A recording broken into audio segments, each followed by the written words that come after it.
Bienvenidos al curso de procesamiento del lenguaje natural. Hoy vamos a hablar de la historia del lenguaje natural. Vamos a ver las diferentes etapas en diferentes años, cómo evolucionó, personajes importantes, teorías importantes que deben de conocer em, y algunos datos históricos y técnicos también.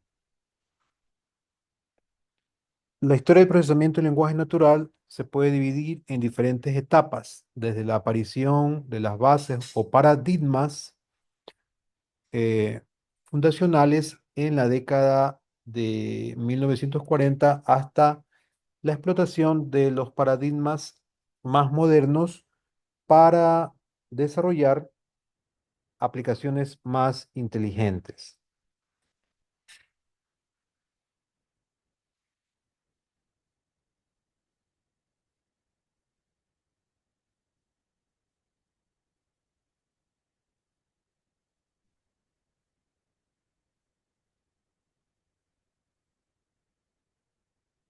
Entonces, ahí tenemos diferentes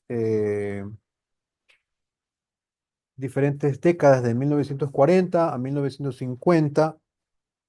Tenemos paradigmas fundacionales del 1957 a 1970, paradigma simbólico y estocástico.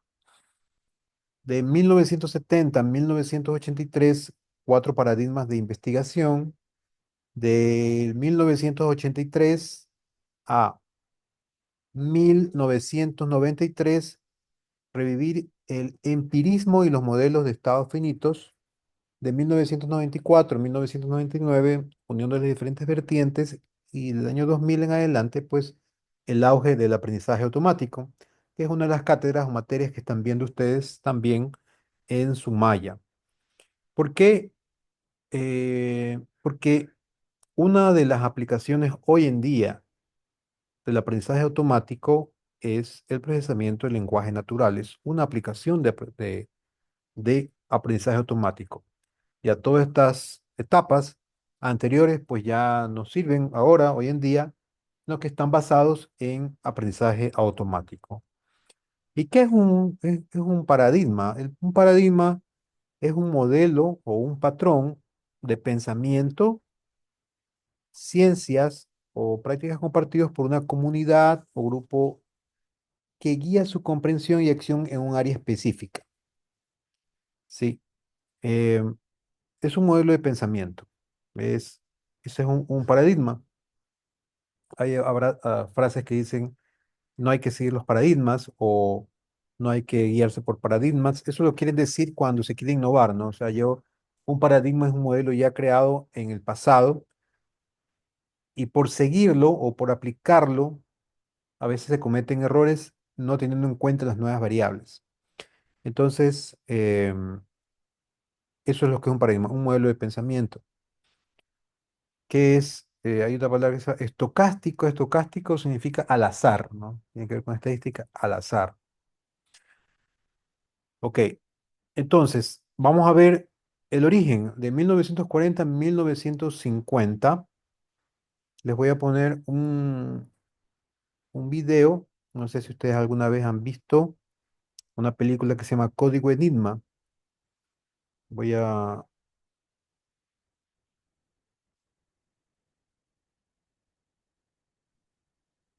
El mundo está en guerra y los nazis gobiernan los mares con uno de los más grandes poderes de la humanidad. Un código secreto que puede ganar guerras, pero también puede revelar los misterios del universo. Es un código con una clave oculta en la historia. Pensamos en la historia linealmente, una serie de eventos que se extienden miles de años en el pasado. Es hora de pensar en grande. En lugar de una línea, imagine una red de conexiones infinitas interactuando por miles de millones de años, vinculadas para crear todo lo que conocemos. Nuestro universo, nuestro planeta y nosotros. La historia que conocemos está a punto de cambiar.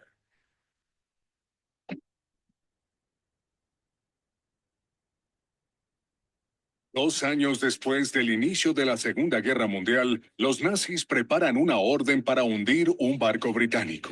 Pero la inteligencia de Gran Bretaña puede interceptar las transmisiones de radio alemanas. Así que los nazis usan una sofisticada máquina para convertir sus mensajes en un código casi indescifrable, conocido como Enigma. Usando una serie de rotores y de obturadores, cada letra era convertida en una letra totalmente al azar. Enigma usa un algoritmo de mezcla para convertir una palabra como Tag, que significa día en alemán, en una serie de letras que en apariencia no tienen sentido.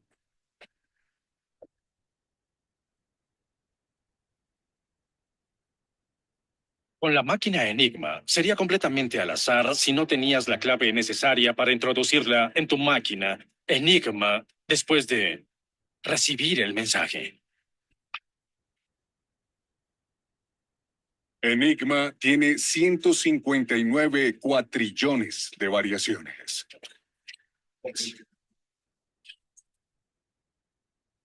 El código nazi parecía invencible.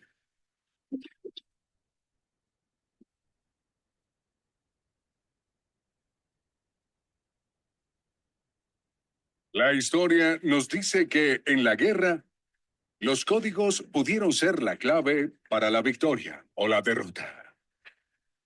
Pero hoy nos conectaremos con la biología para revelar cómo una avanzada habilidad para crear y descifrar códigos diferencia a los humanos.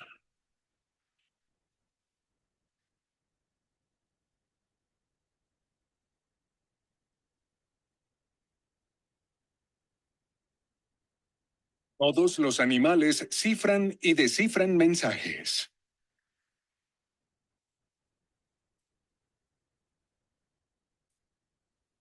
Cosas simples como una advertencia de depredador. Peligro, huyan de aquí.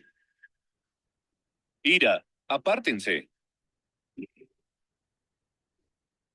Pero la comunicación humana es distinta. Nuestro cerebro es más complejo. Así que construimos un mundo de símbolos, donde todo a nuestro alrededor es un código que hay que descifrar. La luz verde significa avanzar. Estos números significan costoso. Y estos significan que estás a tiempo. Creamos constantemente códigos nuevos y formas nuevas de descifrarlos. De hecho, estás pensando en código. Tu cerebro está pensando con qué asociaré esa palabra, ese olor, ese pensamiento. Y eso queda programado. Pero si nuestros cerebros están programados para cifrar y descifrar, hay un misterio. ¿Cómo nos convertimos en los decodificadores de la naturaleza?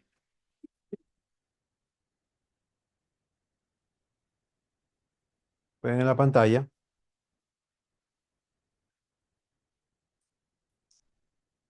En la parte, estamos hablando de la historia. El, el periodo entre 1940 y 1950 es marcado por la Segunda Guerra Mundial, porque según el video que nosotros vimos, las comunicaciones militares, y esto de aquí es un hecho que tal vez desde el Internet mismo, la tecnología y muchas tecnologías, pues se crean en estas áreas, en laboratorios militares, o en desarrollos, en nuevas tecnologías, para luego ir al mercado. Entonces, em, para poder comunicarse de lugares distantes, de país a otro, ciudad a otra, obviamente ya la tecnología de comunicación está desarrollada por la red telefónica, que también vamos a hablar un poco. La red telefónica es la red más grande del mundo. eh, ya había un cableado tendido, un par de cobres, y estaba en desarrollo em, las comunicaciones, en desarrollo las comunicaciones inalámbricas. Pero ¿cuál es el problema de cuál es la ventaja y desventaja de la comunicación por cable e inalámbricas? ¿Quién me puede decir? Ventajas y ventajas de comunicación por cable y comunicación inalámbrica. Por cable es más seguro. Por cable es más seguro. ¿Qué más?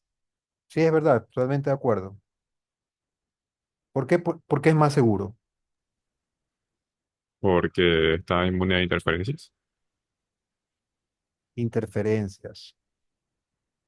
El cable tiene más interferencias. O sea, el cable es muy sensible a interferencias, ¿ah? El cable de cobre. La inalámbrica podría ser, A ver, ¿quién más puede repetir, por favor? la inalámbrica podría ser interceptada por terceros. Exactamente. Al no estar con... Bueno, ¿cuál es el limitante del cable? Las distancias. La inalámbrica no tengo esa limitante si yo tengo repetidoras.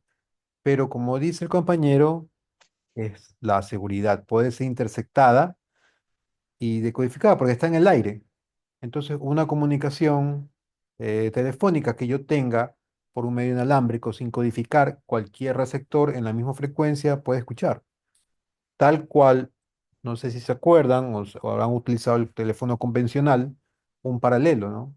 Si yo estaba hablando por mi teléfono convencional, ya vamos a hablar de eso también un poquito, y ponía en paralelo mi cable, yo podía escuchar toda la conversación porque son circuitos eléctricos en paralelo y podía escuchar. Tenía el mismo voltaje y podía escuchar. Lo mismo pasa en la comunicación inalámbrica, como está en el aire, como está en ese medio, yo con una antena la recibo y capto esa información y la decodifico. Si no viene codificada, pues más fácil. Entonces, tenía un problema de seguridad. Entonces, ¿qué hicieron eh, la milicia? Pues como sabían que pueden ser interceptadas, de hecho, las interceptaban con espionaje para saber cuál, para estar adelantado siempre, ¿no? Un paso adelante. eh, los alemanes crearon una máquina que se llama Enigma, que por medios mecánicos, cada vez que tecleaban una tecla al azar, escogía otra. Entonces, el operador escribía una palabra, pero se decodificaba en otra y solamente podía ser decodificada por la máquina en el otro lado. Entonces, cuando interceptaban esa comunicación, los ingleses no sabían de qué se trataba, no entendían. Era en alemán, obviamente, que se estaba transmitiendo, pero no entendían. Entonces, eh, llamaron a los científicos más destacados y hubieron unas vertientes. Estuvieron trabajando como 60 operadoras, viendo cada probabilidad de cada palabra. Era un trabajo manual intenso que uno de los protagonistas de esta década, con el apellido Turing, eh, lo convirtió en una máquina para decodificar. Lo que hacía es una máquina que calculaba matemáticamente la probabilidad de que sea una palabra o no. Y gracias a esto de aquí, gracias a esta máquina, porque ya vimos el código Enigma de qué se trataba, que mandaban inalámbricamente códigos codificados entre ellos, y por el otro lado, necesitaban descubrir qué se estaba transmitiendo, qué estaba pasando en esta máquina de código Enigma. Entonces, esos fueron los primeros pasos de la inteligencia artificial. Veamos. Voy también a ver un video por acá. Paradigmas fundacionales de la década del 40 al 50. El principio de la programación del lenguaje natural data del periodo justo después de la Segunda Guerra Mundial. Yo diría que en la Segunda Guerra Mundial, no. Cuando se dio el origen al ordenador, al computador. Acuérdense que el primer computador u ordenador eran máquinas que no estaban diseñadas para el hogar. En los 80, en los 90 se hicieron populares en las casas y en oficinas, pero antes era restringido a bancos, a industrias, a la milicia. Eran máquinas enormes que podían requerir mucho espacio físico para poder funcionar, mucha energía eléctrica.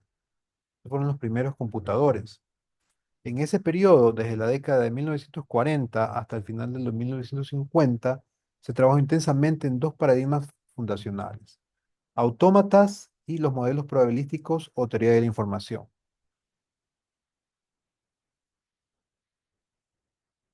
Autómatas. El autómata surgió en la década de 1950 a partir del famosísimo estudio publicado por Turing en 1936.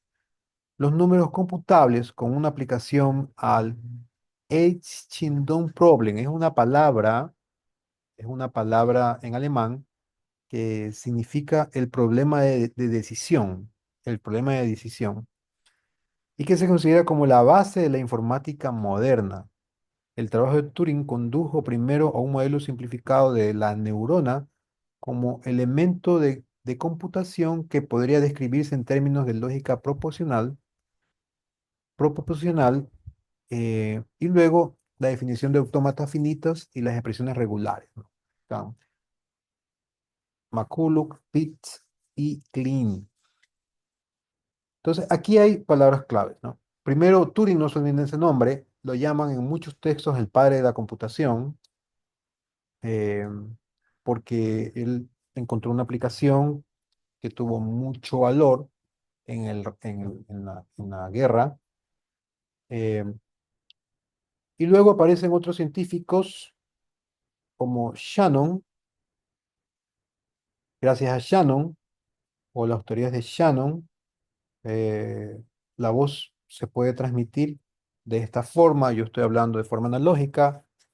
Se captura por medio mecánico el micrófono y antes de que se codifique, se toma una muestra y esas muestras toma valores discretos y esos valores discretos se convierten en binarios y esos binarios son los que se transmiten. Y al otro lado pasa el eh, proceso exactamente inverso, donde ven los bits y se decodifica a la parte analógica. Pero esto es un proceso matemático. Y vamos a ver. Entonces, Shannon aplicó las cadenas de Markov, un modelo de proceso estocástico discreto, en el que la probabilidad de ocurrencia de un evento depende solo del evento inmediatamente anterior. A los autómatas para el lenguaje, Shannon del 48, aprovechando las ideas de trabajo de Shannon, Chomsky fue el primero en considerar las máquinas de estados finitos como una forma de caracterizar una gramática y definió el lenguaje de estados finitos como un lenguaje generado por una gramática de estados finitos. Estos primeros modelos llevaron a la aparición de la teoría del lenguaje formal, que utilizó el álgebra y la teoría de conjuntos para definir los lenguajes formales como secuencias de símbolos. Esta teoría incluye las gramáticas libres de contexto, un concepto que Chomsky definió en 1956 para lenguas naturales, pero que también fue descubierto en forma independiente por Backus y Naur en su descripción por el lenguaje de programación ALGOL, ¿no? Son los primeros lenguajes de programación. Hay muchísimos lenguajes de programación que aparecieron, que ya no existen. Ok, entonces, En una historia real. 1951. Manchester, Inglaterra.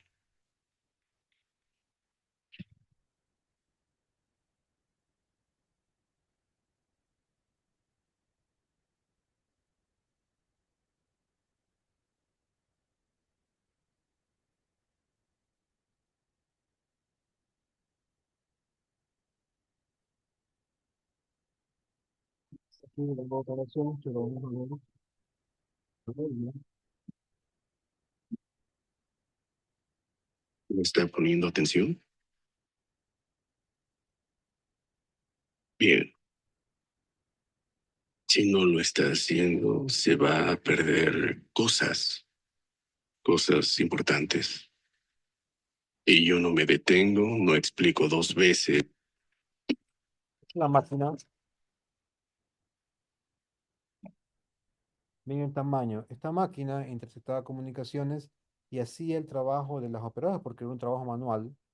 Reemplazó a operadoras, 60 operadoras en turnos de 24 horas tratando de decodificar los mensajes. ¿Estás nervioso? El Turing, el Turing.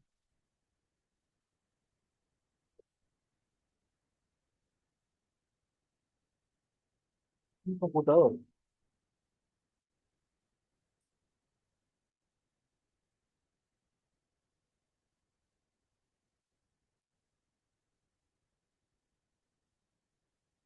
¿Qué va a pasar ahora? Va a descifrar para nosotros todas las posibilidades de Enigma.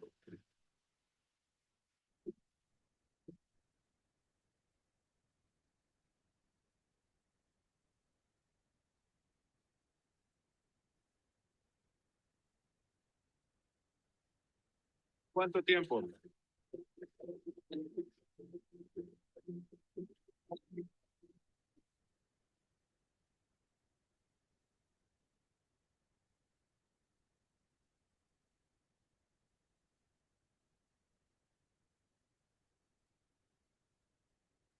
Además, ha devastado a toda Europa, desde Polonia y Serbia, de Lituania, Dinamarca, de Noruega, Francia. La bandera nazi ondea en más de 12 capitales de diferentes países. Campaña se centra en la bestialidad mientras la Europa libre se derrumba.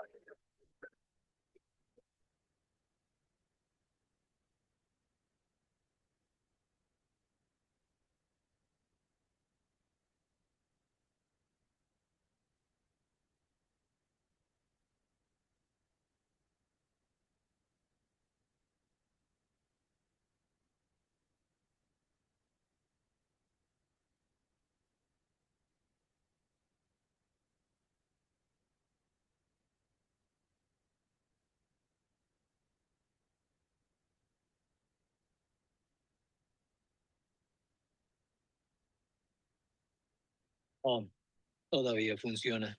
Buenos días, señor. Buenos días, Margaret. Los engranes funcionan bien, los rotores funcionan bien. No tiene fin.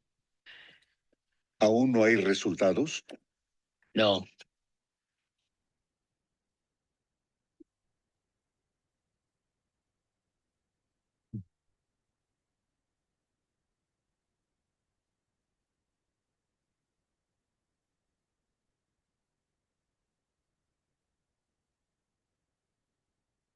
¿Qué sucedió?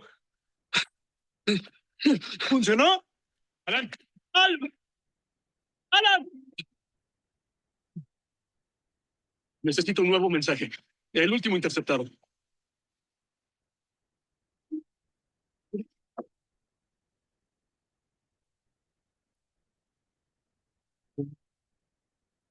¿Listo? Sí. M, M, Y, Y, M, M, S, S, A, A, I, I, C, C, T, T, R, R, I, I, S, S, O, O, A, A, Y, Y, R, R, I. I.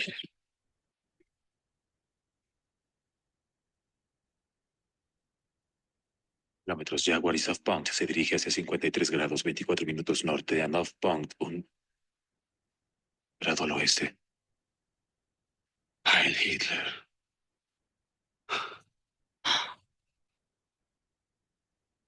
Es todo el alemán que se necesita para descifrar el código Enigma.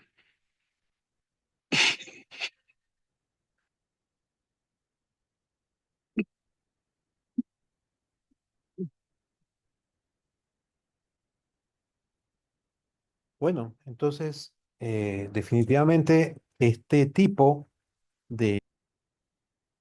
Ok, entonces, como vimos en el video, Turing creó esta máquina, pero hay trabajos importantes luego y lo creó utilizando la inteligencia artificial porque creó algoritmos que podían descifrar sin utilizar el cerebro humano estas codificaciones. Luego tenemos que también hablar de la teoría de la información. ¿Por qué? Porque yo puedo tener la información en un solo lugar, pero si no la transmito, no la comparto, no me sirve de nada, ¿no? De que vale tener una aplicación muy exitosa o que cumpla, pero si solamente se va a ejecutar en un computador. Entonces, hubo una era de las aplicaciones de escritorio en que todos los desarrolladores apuntaban a desarrollar programas para escritorio, es decir, para una máquina, pero luego con el desarrollo de las redes, porque al principio las redes también en las oficinas, no le hablo hace hace 50 o 40 años, hace poco, hace unos 20 años era complicado hacer o, o armar una red porque utilizaban cable coaxial, las tarjetas eran complicadas, había poco personal especializado, pero luego se desarrolló mucho la tecnología inalámbrica, pues y es la más popular ahora, llegando a transmitir en anchos de banda muy parecidos al cable.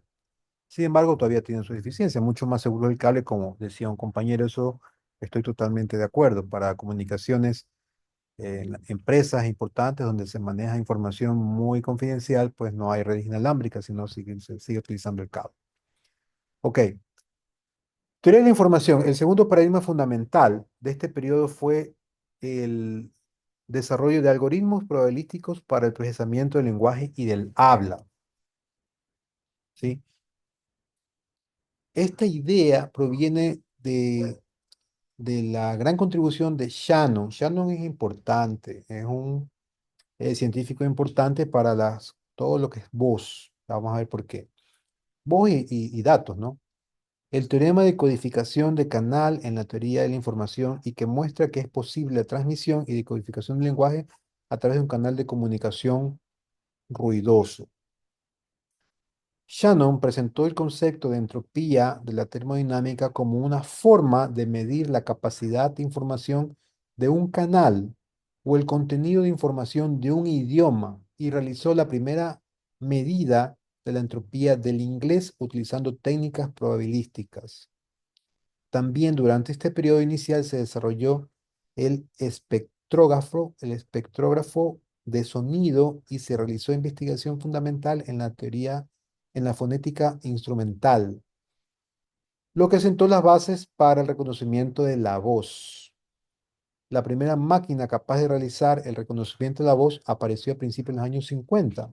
En 1952, investigadores de Bell Labs, que es un monstruo ahora, laboratorios Bell, construyeron un sistema estadístico basado en correlación que podía reconocer del 97 al 99% de precisión cualquiera de los 10 primeros números a partir de patrones grabados con sonidos en las vocales de un único. Esta es el teorema de Shannon, donde C es la capacidad del canal, o el canal que es igual a B, que es el ancho de banda en hercios, por el logaritmo en base 2 de 1 más una relación que se llama señal-ruido. Señal-ruido. ¿Qué es esta relación de señal-ruido en telecomunicaciones? Es muy utilizada porque describe la calidad de un canal, qué tan ruidoso es. Ruido es algo indeseable. Ruido es todo lo que me va a dañar mi comunicación, dañar mi información original. Entonces, todos los canales cableados con cobre, cableados con fibra, con cable coaxial, inalámbricos, todos tienen una relación señal-ruido. ¿Sí? Señal-ruido. ¿Qué tan eficiente es mi señal con respecto al ruido del canal? Entonces, para poner un ejemplo más claro, aquí tenemos que la capacidad del canal es igual a 10 a la 6 hercios, que son 10 megahercios, ¿sí? Por el logaritmo en base 2 de 256. Este 256 significa, bueno, que la relación señal-ruido es de 255 más 1, 256, que es numéricamente 256 veces más poderoso, más potente mi señal que estoy transmitiendo que la del ruido del canal. ¿Sí? Es igual, es esta situación. Ustedes hablan con su compañero, se reúnen para un trabajo y comienzan a hablar en en la biblioteca, por ejemplo, de la universidad y se pueden escuchar muy claramente y deciden ir a seguir discutiendo un tema, no sé, en un estadio, donde hay un partido de fútbol. Entonces, para hablar no van a utilizar la misma voz o se van a un bar donde hay música. Entonces, no van a utilizar la misma cantidad, la misma potencia de voz. van a tener que elevar su voz o gritar para que se escuchen. ¿Por qué? Porque el canal está ruidoso. Es igualito que en comunicaciones. Hay bulla, hay señales indeseadas del transmisor al receptor. Entonces hay técnicas para poder mejorar esa relación, como amplificar la potencia de la señal para que esa relación con el ruido siempre sea favorable. Entonces, yo puedo definir que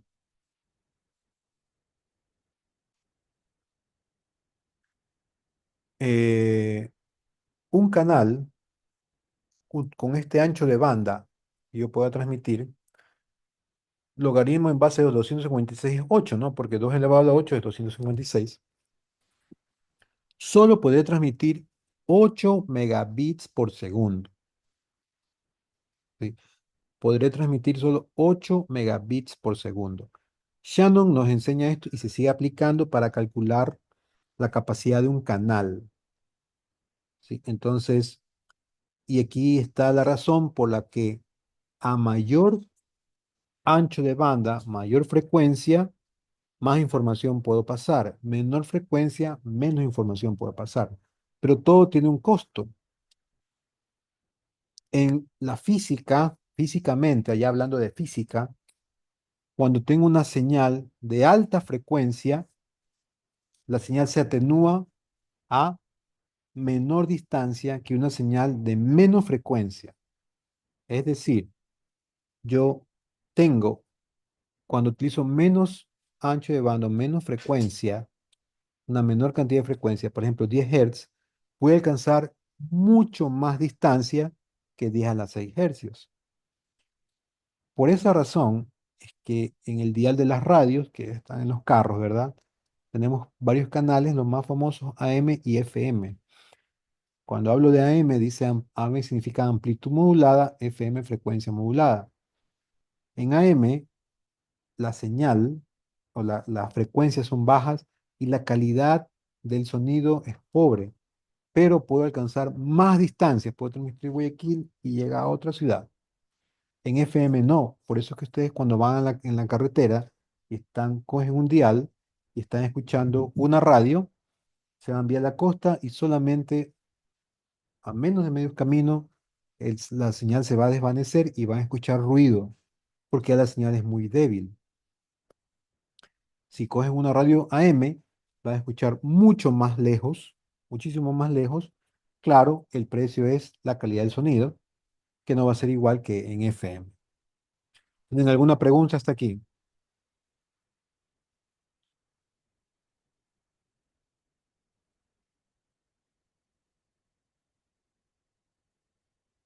Todo claro, ingeniero.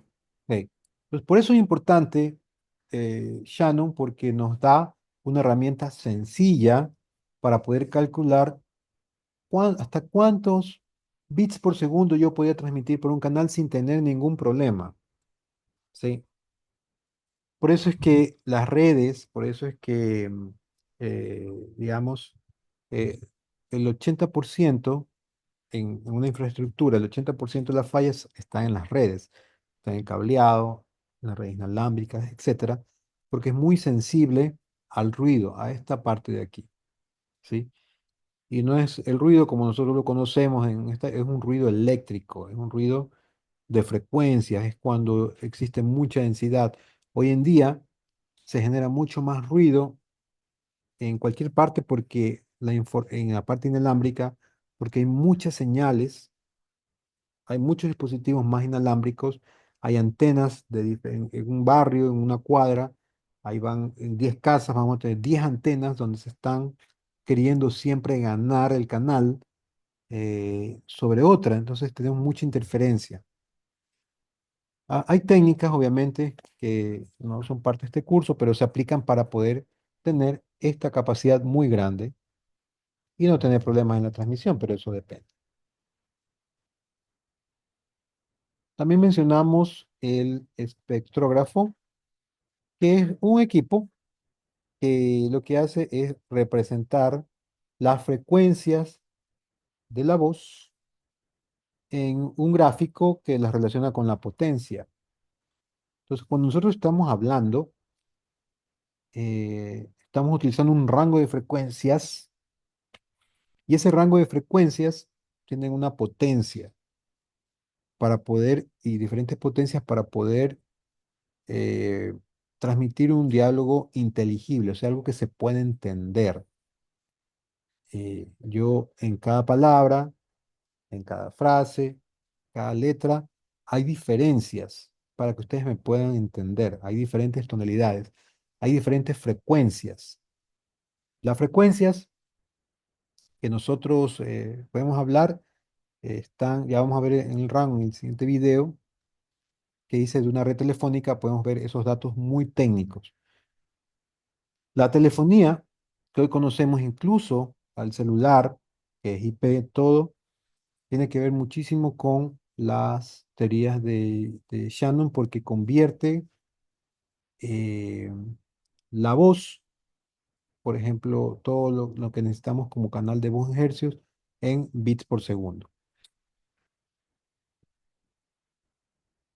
Entonces, todo esto se aplica, o Shannon comenzó a desarrollar por la red que existía en ese momento, la más desarrollada, que era por el cable.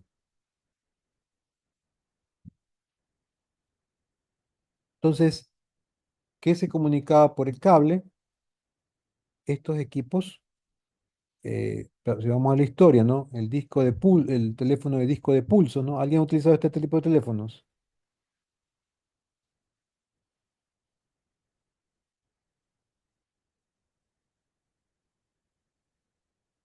Ya, por ahí, ¿no? Entonces, este es un sistema mecánico en que cada número son pulsos, ¿no? El cero son 10 pulsos, el uno 9 pulsos, el 2 8 pulsos, y así sucesivamente, que son señales eléctricas y que viajan en una red, en un circuito eléctrico. Luego aparecieron los teléfonos de botones o DTMF. DTMF significa tonos multifrecuenciales. Saben que son teclas, pero se transmiten en la misma frecuencia de la voz, ¿sí? O sea, yo presiono un número y se transmite en la misma frecuencia de la voz los números. Entonces ya no utilizan pulsos eléctricos, sino utilizan estas frecuencias que se llaman DTMF, como que si alguien estuviera hablando. Y luego aparecieron los teléfonos inalámbricos en 900 MHz, también multifrecuenciales. Entonces, hasta allí, estos son los terminales que han evolucionado y que se conectan a una red telefónica convencional que utilizan dos hilos, que repito, es la red más grande del mundo y más antigua del mundo. Esa red, por allí se inició eh, la transmisión de Internet. ¿Alguien ha utilizado Internet por línea telefónica?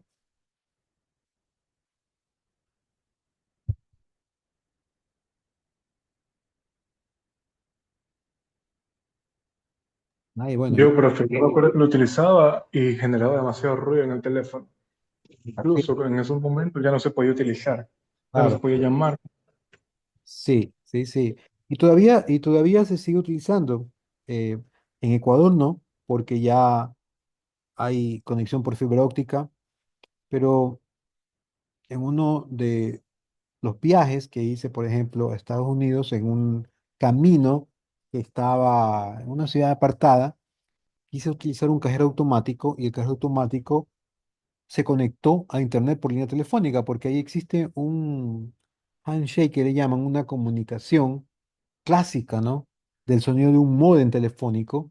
Y yo me quedé sorprendido. Dije, wow, todavía se utiliza esta tecnología en Estados Unidos. Sí, porque sirve, es que allá son prácticos. No sirve, funciona bien, sigue utilizándola. Entonces, esto funciona. Lo malo es que Shannon dijo, esto es muy limitado, porque el cable no tiene un ancho de banda grande. Entonces, por eso, cuando el Internet era transmisión de texto, se podía usar la línea telefónica, pero con la aparición de multimedia, videos, redes sociales que utilizan imágenes, fotos, ya quedó corto el ancho de banda. Por eso la red telefónica se descartó y se está reemplazando, o se reemplazó ya en Ecuador, por la fibra óptica o cable coaxial o red inalámbrica, porque la red telefónica poco a poco se está dejando de utilizar por la aparición de los celulares, ¿no es verdad? Entonces, el teléfono, este es el símbolo del teléfono, eh,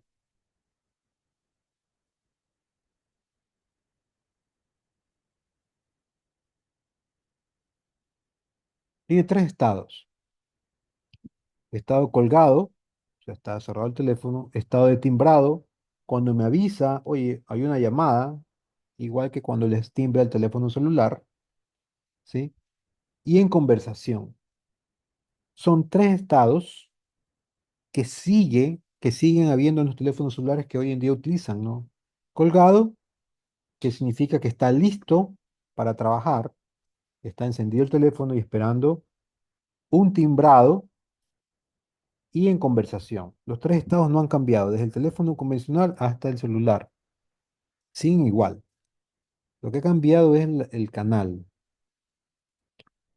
Entonces, ¿en qué se basa el canal? ¿Por qué cuando se va la energía eléctrica, el teléfono convencional sigue funcionando? Porque están basados en baterías de 48 voltios DC, como vemos aquí. Entonces, el circuito del teléfono explicado brevemente es esto. Tengo una resistencia que representa el cableado, el cable, y al llegar al teléfono tengo un inductor, un capacitor y un inductor. Em, en física aprendimos que el inductor, cuando hay alta frecuencia, se vuelve un circuito abierto.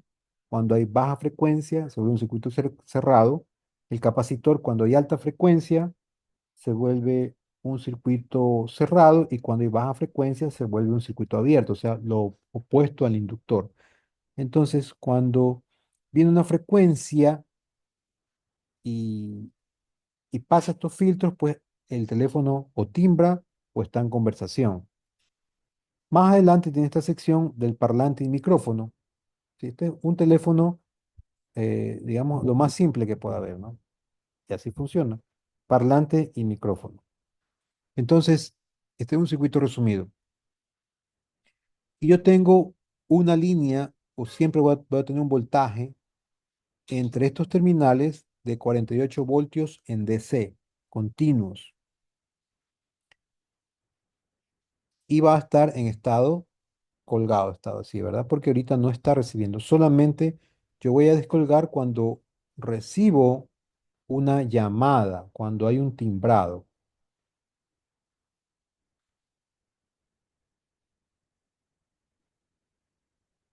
Entonces, eléctricamente, ¿qué es el timbrado? Es una señal sinusoidal, ¿sí? Como el seno, pero que tiene una frecuencia de 20 hercios y tiene un voltaje pico de 90 voltios AC. Esto, si ustedes tocan este cable mientras está timbrando, es como tocar un toma eléctrico, ¿no? Así de potente, porque el toma es de 110 voltios, y aquí está enviando 90 voltios AC por los terminales del teléfono. Entonces, cuando recibe esta llamada, este timbrado, esta señal hace que este circuito actúe y suenen las campanillas o timbre. Los 90 voltios hacen 20 hercios, hace que el teléfono timbre, es una señal de timbrado.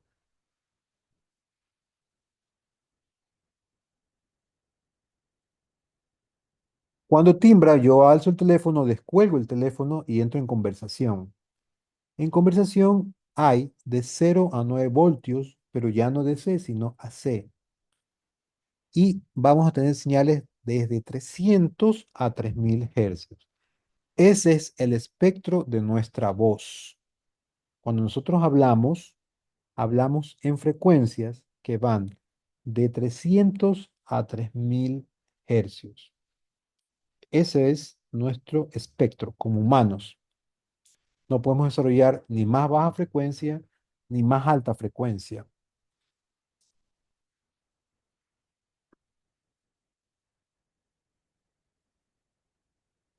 Entonces, ¿cuál es el circuito completo desde la central telefónica, o sea, empresa telefónica? Aquí tenemos la empresa telefónica, que tiene sus enlaces inalámbricos. Aquí tenemos la casa, el teléfono está en casa. Técnicamente el radio debe ser máximo de 5 kilómetros desde la central telefónica hasta la casa por los problemas de pérdida en el cable, por las distancias. Bueno, aquí está el cableado, está soterrado, va hasta un poste. Aquí viene un cable multipar que reparte por medio de empalmes en armarios, los armarios telefónicos. Va al poste y de ahí va una caja de distribución, un cablecito que baja hasta la casa.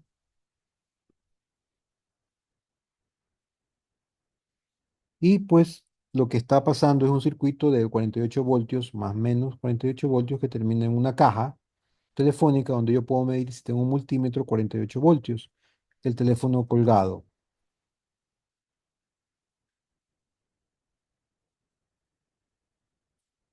Entonces, en resumen, yo tengo 48 voltios, pero no tengo solo 48 voltios. Va a depender del estado del teléfono. Tengo colgado, lo medir 48 voltios. Tengo el timbrado, donde voy a medir 90 voltios. Y tengo la conversación, donde voy a medir hasta 9 voltios. Aquí están todos los espectros de los diferentes señales que tiene un teléfono común y corriente. El teléfono es uno de las máquinas más sofisticada de ingeniería que existe en el mundo, por su sencillez y su practicidad. Comunicó a todo el mundo de forma rápida, sencilla, confiable. Se puede tener una buena calidad de voz y toda la transmisión era analógica.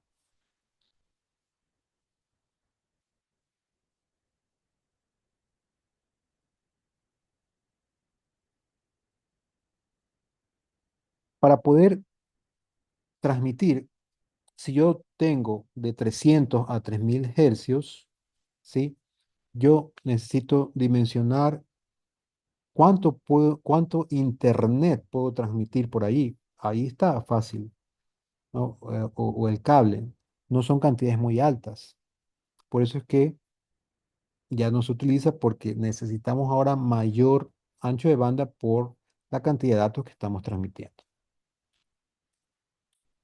Bien, entonces, un poco para explicar lo que la historia nos dice. Vamos a seguir.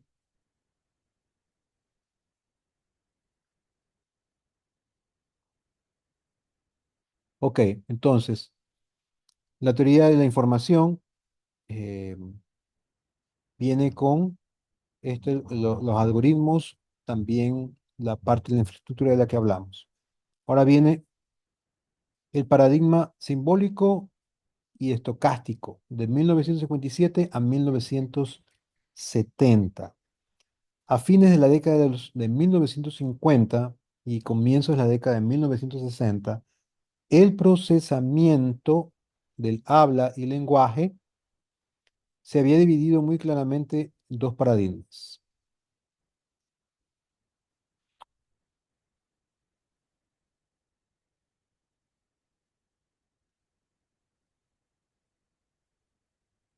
Ahora,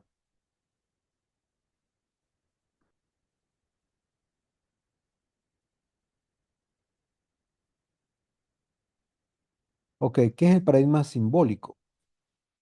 ¿No? Repetimos, ¿no? Aquí tenemos que en esta, de 1957 al 70, el procesamiento del habla y el lenguaje se había dividido muy claramente en dos paradigmas, simbólico y estocástico.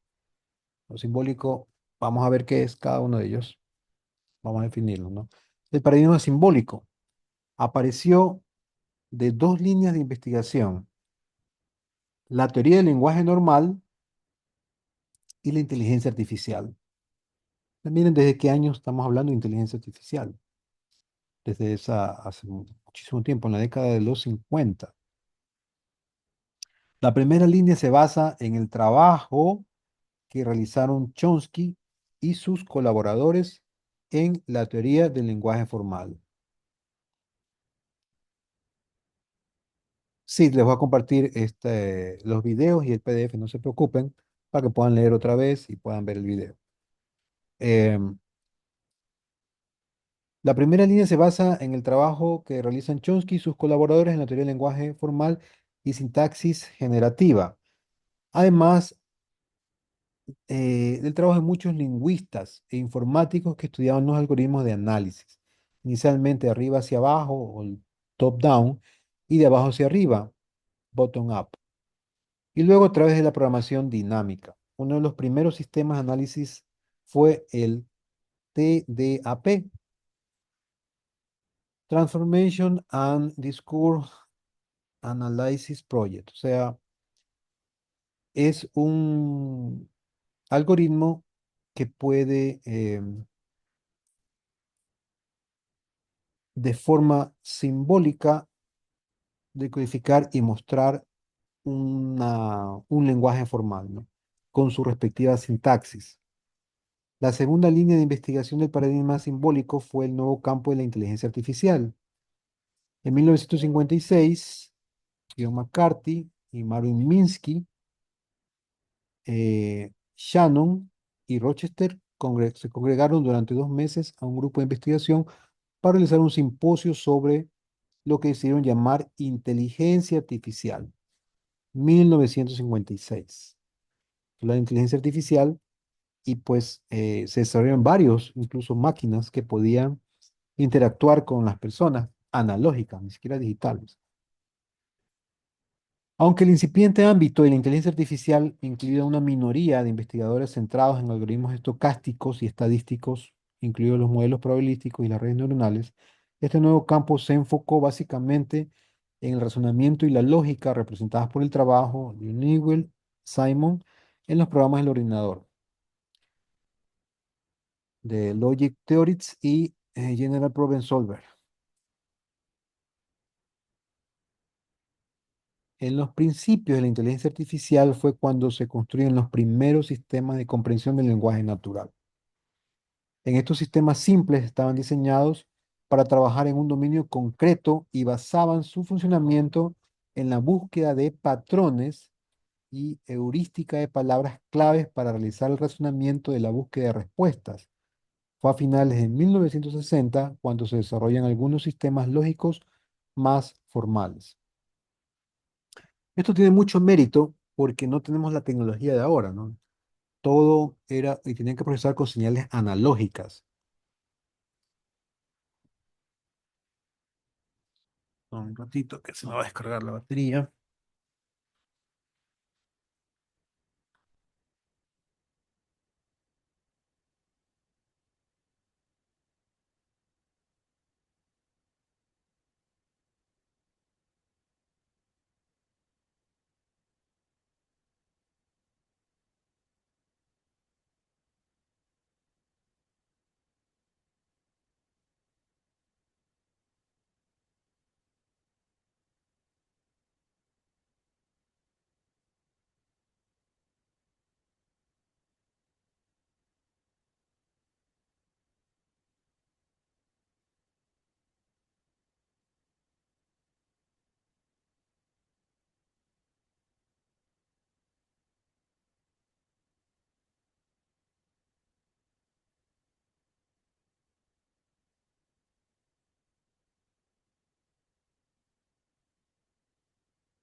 Ok, ahora sí.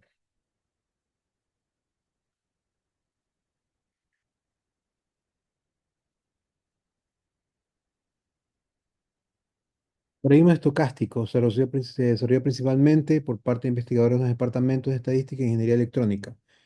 Estocástico, acuérdense que esto significa al azar, ¿no? Son eh, datos que pueden cambiar en el tiempo al azar, no hay un patrón ya definido.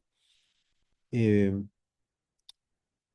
a fines de la década de los 50 comenzó a aplicarse el método bayesiano, el problema del reconocimiento óptico de caracteres, por ejemplo, el Bledsoe y Browning construyeron un sistema bayesiano de reconocimiento de texto que calculaba la probabilidad de una secuencia de letras dadas las palabras de un diccionario.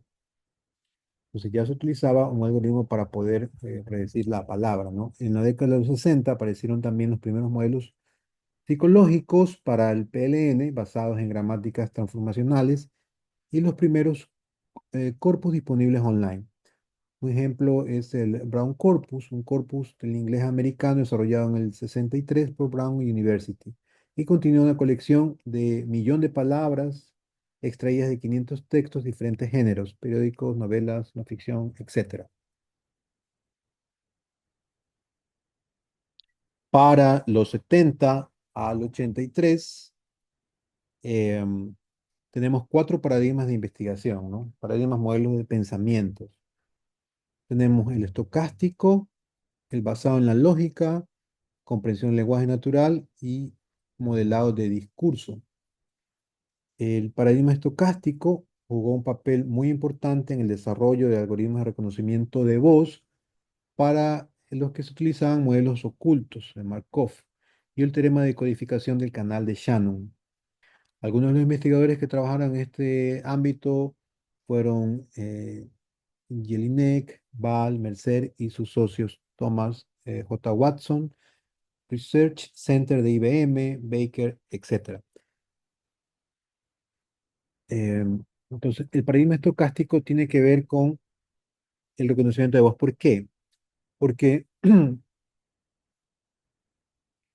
para poder transmitir la voz eh, en bits por segundo, los algoritmos o los métodos de transmisión se basan mucho en la predicción del dato, ¿no? No están, ahora estoy hablando, pero el programa no está tomando el 100% de mi voz ni mis palabras. Hay un porcentaje que lo está regenerando y lo está desarrollando estocásticamente, porque es simple, ¿no? De acuerdo a las estadísticas, eh, si yo hablo con un cierto tono o comienzo con una palabra,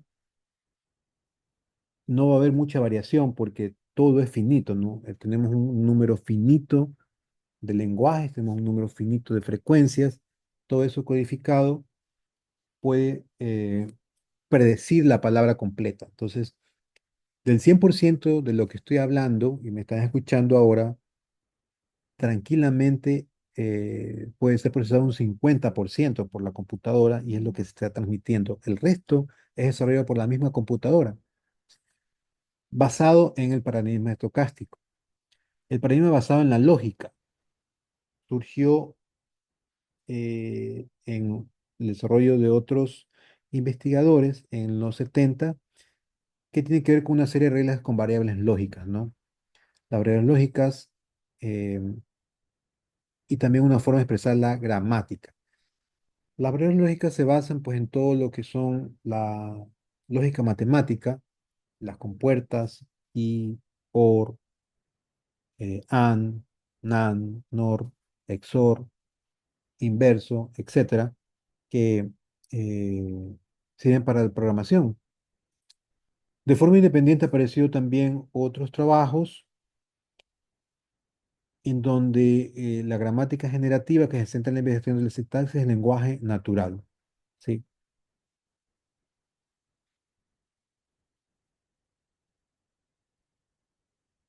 El paradigma de la comprensión del lenguaje natural apareció durante la década de los 70 con la aparición del sistema SHRDLU, que este sistema simulaba un robot que movía bloques y era capaz de recibir comandos en lenguaje natural en formato de texto, como por ejemplo, mueve el bloque rojo que se encuentra en la parte superior del verde más pequeño. Este sistema complejo y sofisticado para su época también fue el primero en construir una gramática relativamente extensa en inglés, ¿no? Entonces, ¿por qué hablan de gramática? Porque ya no son palabras, sino ya son cadenas, tengo que concatenar palabras para darle un sentido a la acción que va a hacer el robot.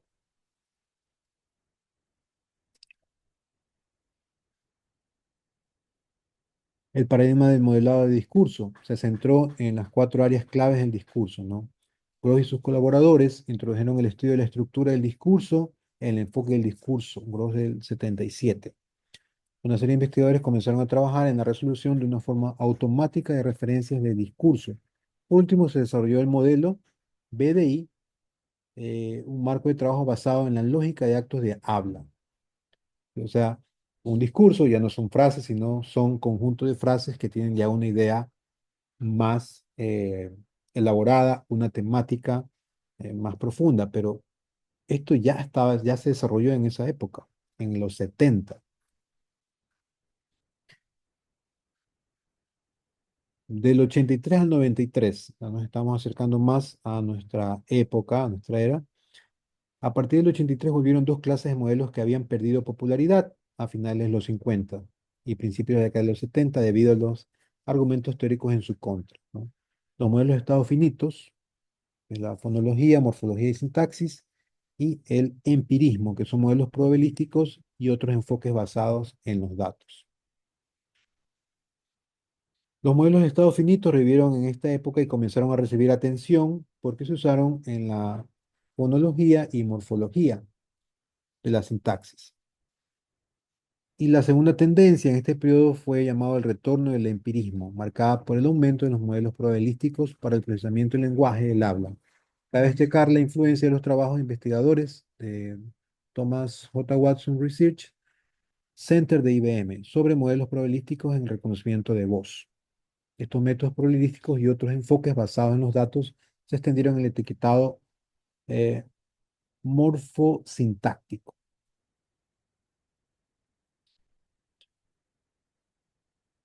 En 1994 y 99, en los últimos 5 años del pasado milenio, el campo de procesamiento del lenguaje natural sufrió grandes cambios, ¿no? En primer lugar, los modelos probabilísticos y los modelos basados en datos se volvieron estándares para el procesamiento del lenguaje natural. Los algoritmos de análisis de etiquetado morfosintáctico de resolución de referencias y de procesamiento del discurso pensaron en incorporar probabilidades y adoptaron metodologías de evaluación provenientes de los ámbitos del reconocimiento de la voz y recuperación de información. En segundo lugar, el aumento en la velocidad y memoria de los ordenadores. Esto es clave, ¿sí? Y esto sigue avanzando, ¿no? Permitió la explotación comercial de varias áreas de procesamiento del lenguaje y del habla, en particular el reconocimiento de la voz y la revisión de la ortografía y la gramática. Además, los algoritmos de procesamiento del lenguaje y del habla comenzaron a aplicarse a la comunicación aumentativa para ayudar a personas con algún tipo de discapacidad. Por último, el aumento de la web enfatizó la necesidad de la recuperación y extracción de información basada en el lenguaje natural, definitivamente. Y ahora sí, estamos en nuestra era.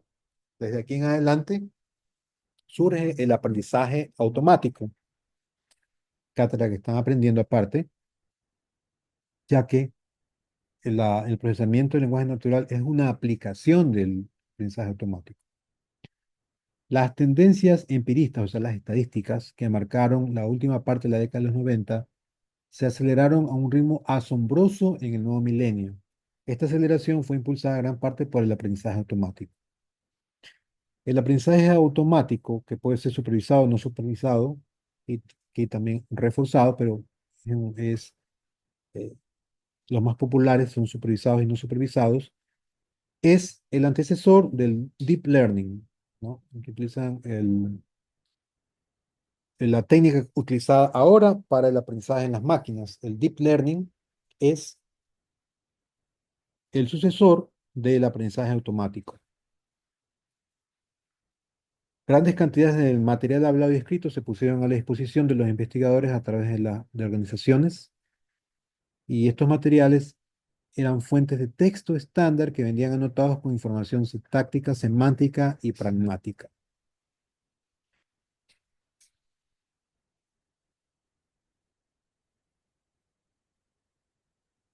Para resumir, ¿no? ¿Verdad? En los algoritmos de aprendizaje no supervisados son utilizados en el etiquetado morfosintáctico. Además, las técnicas de aprendizaje no supervisado se han usado también para los etiquetados semánticos, donde se han creado conjuntos de roles semánticos a partir de características sintácticas. Luego del aprendizaje automático, en el 2006, Geoffrey Hinton acuña el término Deep Learning, que es aprendizaje profundo, si lo traducimos al español, y con el auge de este tipo de redes neuronales en la década del 2010, estas redes neuronales artificiales profundas se empezaron a usar en diferentes ámbitos del procesamiento del lenguaje natural. Las redes neuronales recurrentes se están utilizando como alternativa en los modelos ocultos de Markov, el análisis morfosintáctico y el análisis sintáctico. Además, las redes neuronales profundas también se están utilizando para el etiquetado semántico. De hecho, el Deep Learning es la base de los modelos de la secuencia que se utilizan en los agentes conversacionales y chatbots actuales. Entonces, hemos llegado ya hacia el presente y hasta allí tenemos la clase de hoy día. ¿Tienen alguna pregunta?